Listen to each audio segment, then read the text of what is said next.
Hey guys, Chris here. In this video, we're going to talk about VAT that's going to be introduced on electric vehicles in Norway for 2023 and what's going to happen with pricing, what may happen, what may not happen. Some brands have gone out and communicated what's going to happen with pricing while others are on the fence. And then we have the whole supply chain issues with EVs not, being delivered to customers. They're being waiting lists for 12, 18, and 24 months. What's going to happen with those cars and pricing? So there's a whole lot to talk about in today's video. And lastly, we're going to talk about me actually canceling my Porsche Taycan 4S Cross Turismo. That's correct, guys. A bit sad, but also it will all make sense at the end of the video. Before we dive into the details and the nitty-gritty of, the VAT that's going to be introduced on electric cars from 2023, if you're not from Norway, you may not be familiar with EV pricing and how all of that works in Norway. So just a quick, just a background of how that works. So in Norway, we have no VAT on electric cars at all. We have VAT on all other products in this country except from books, literature, and electric cars. Zero VAT. So this means, we have one of the cheapest electric car prices here in Norway. But, for the past few years, there's been, this political will and communication that they want to introduce VAT on electric cars because Norway traditionally has had very high taxes on cars in general, on petrol and on diesel cars. But EVs are, relatively very much cheaper than an equivalent, gas or diesel car. So they're losing a lot of income from not having even VAT on electric cars. So the proposal that was, communicated a few years ago before the election was VAT on the amount above 600,000 kroner. So that's 25% VAT on the amount above 600,000 kroner. So that means a car that costs, 700,000 kroners would now cost 725,000 kroners because, 25% VAT on 100,000 kroners is 25,000 kroners. But when they actually, presented the budget for 2023, they lowered that down to 500,000. So that means a car that was previously 600,000 kroners will now cost 625,000. So it's not a huge jump for, most EVs. All EVs below 500,000 kroners will still have no VAT. So your Nissan Leafs, your Volkswagen ID3s, even ID4s, certain, Mercedes EQA, EQB, a lot of EVs still won't have any VAT, and that is still very good. But above 500,000 kroners, like this, my Porsche Taycan Cross Turismo, this is probably going to, increase in price of about 150,000 kroners. That's 15,000 euros. So that's where they're going to make up their income, is to, put VAT on that amount above 500,000 kroners. And I made a few videos that I'm not necessarily, in agreement with the way they're doing it. I do agree that we have to, compensate for that income somehow.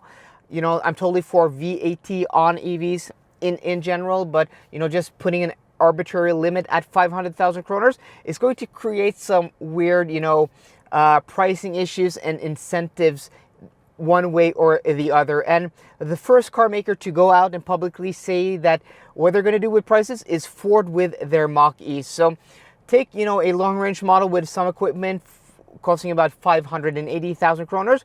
Ford have gone out and say that they're not going to increase the prices on the Mach-E.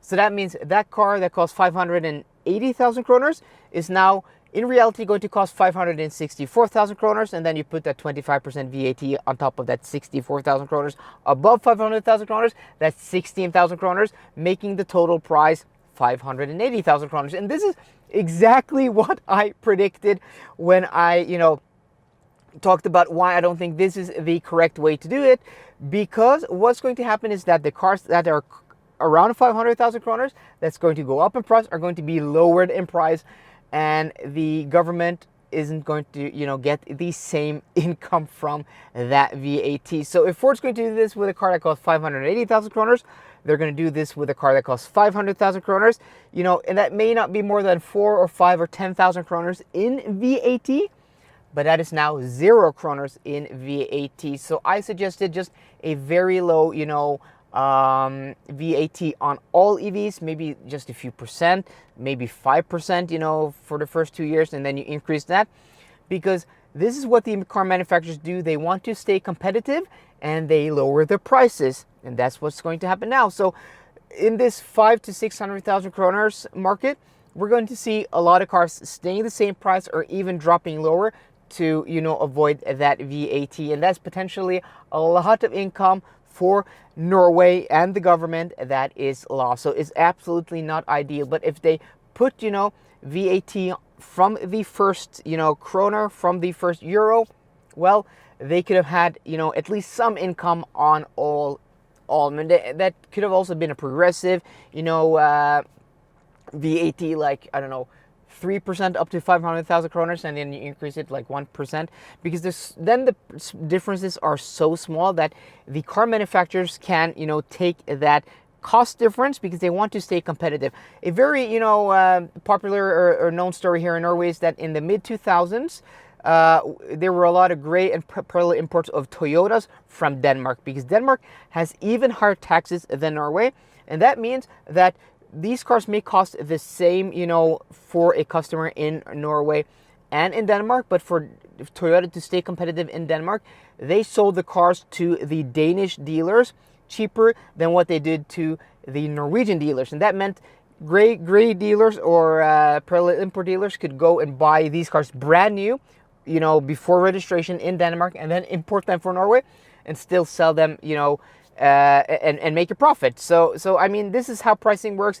Even though you say maybe in France and in Germany the cars cost the same, well, the importers may be buying those cars at different prices, and that's what is shown today in this video with Ford, you know, reducing that price with about 16,000 kroners. So the market moving forward is very unpredictable. What's going to happen with cars like this, and even the Porsche Taycan 4S Cross Turismo I ordered, I'm not sure. So I, you know, initially bought that car because I wanted something faster. I wanted, you know, a little bit more equipment, but essentially, as a lot of you guys said, it is the same car. And I found out that, well, I don't need a new car now. I don't want to spend, you know, 300,000 kroners or 30,000 euros more on a car that is basically the same, especially since I haven't been pumping out, you know, the videos because of my surgery, and I haven't had, you know, the same income levels because I haven't, you know, been pumping out the videos. So for me to go out and buy a car that is, you know, not only expensive, but 300,000 kroners more expensive than this, well, doesn't make any sense. So thankfully, you know, I've been able to survive because of our video sponsor, Zaptec, with their Zaptec Go. And this is, you know, the perfect opportunity to give you guys, you know, a 10% discount if you live in Norway, if you go down in the link and purchase a Zaptec Go home charger from one of the links below. If you don't live in Norway, still go to one of the retailers down below and purchase one. It is a cool, small, and stylish home charger that can charge up to 11 kilowatts on AC charging. You can, you know, pick between different colors. So yeah, huge thanks to Zaptec, because if it wasn't for them, I probably would have been struggling with my economy, not having a sponsor here on the channel. But as I said, that was, you know, a little bit, you know, forced purchase because VAT being introduced. That car is going to go up in price, maybe like 200,000 kroners or 250,000 kroners. But I may suspect that it may not go up that much. And this is interesting because I was down at Audi, because what I really want next year, I want to keep this car and do the videos, because I'm probably not going to be able to do the Iceland trip this side of New Year because, you know, fall and stuff. Hopefully I'm soon on my feet, guys, from a surgery, but I don't know if that's the first thing I want to do. Maybe I will do some trips in Norway and trips in Europe, not go even further north where it's colder and potentially darker. I want to do that in summer. So I do apologize, guys, for you have been waiting for that trip, but I want to keep this car, do that trip possibly next year, and then next year maybe I want to get an Audi e-tron GT because I've been really missing that car. So I spec'd a brand new one, and I could get a car delivery this year, but again, I don't want a new car this year. But I asked, so what's going to happen with pricing next year? And nobody knows. So, you know, if it was clear, it would have been like, yeah, this car's going to go up, you know, the amount above 500,000 kroners, it's going to go up 25%. So the total price increase is going to be, let's say, 200,000 kroners. But that is not what any dealers are now communicating if you go out and look at a car in Norway. So I'm, potentially you don't want to, have FOMO, fear of missing out on the pricing. I'm pretty sure that the cars are going to go up in price, but maybe instead a car like this or an Audi e-tron GT, instead of going up 200,000 kroners, maybe it's only going to go up 100,000 kroners, maybe 75,000 kroners. And yeah, that is not the biggest price difference, because they do they adjust these prices all the time. But talking about prices going up, what's going to happen with all the people who have ordered a car and now there's this really long backlog of Skoda Enyaqs, ID3s, Mach-E's, ID4s, all different types of EV6, Ioniq 5s that ordinary people are waiting for, ordinary family cars. People are going to have to wait till 12 months from now, 18 months from now. I suspect that, again, like the Mustang Mach-E, I don't think they're going to adjust the prices up here in Norway.